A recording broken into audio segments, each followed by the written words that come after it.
Next, we'll look at an example. We'll let m of xy be x has sent y an email, and t of xy be x has telephoned y, where the domain consists of all students in your class. Use quantifiers to express the statements. Also, you can note that you can assume all emails sent were received. So, the problem this time is there's a student in your class who has not received an email from anyone else in the class and who has not been called by anyone else in the class. So to solve this,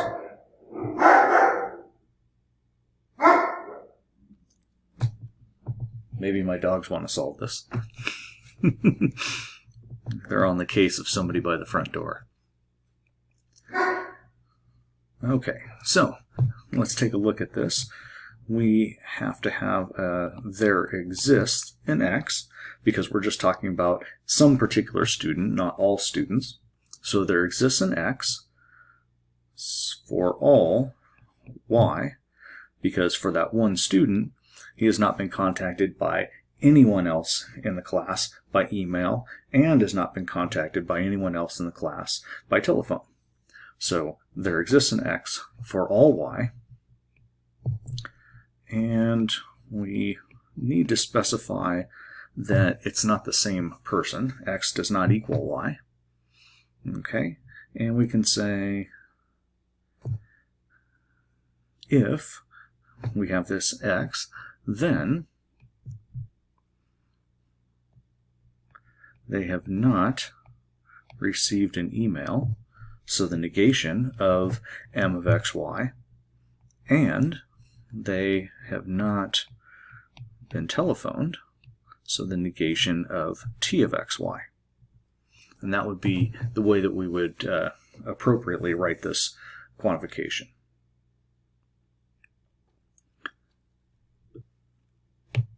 Note that in our example up here, we were able to use a conditional because we have a for all.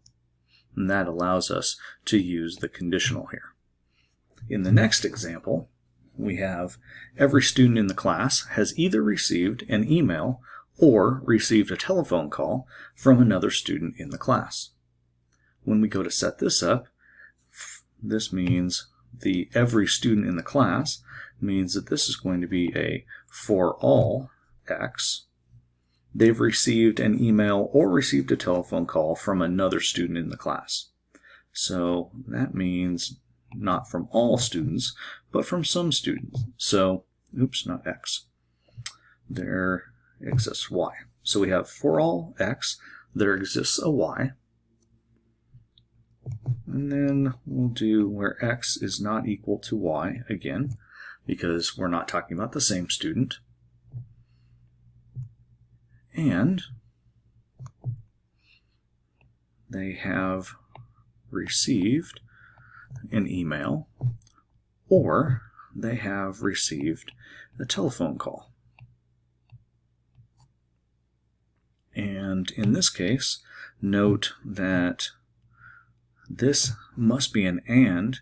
This is not able to be a conditional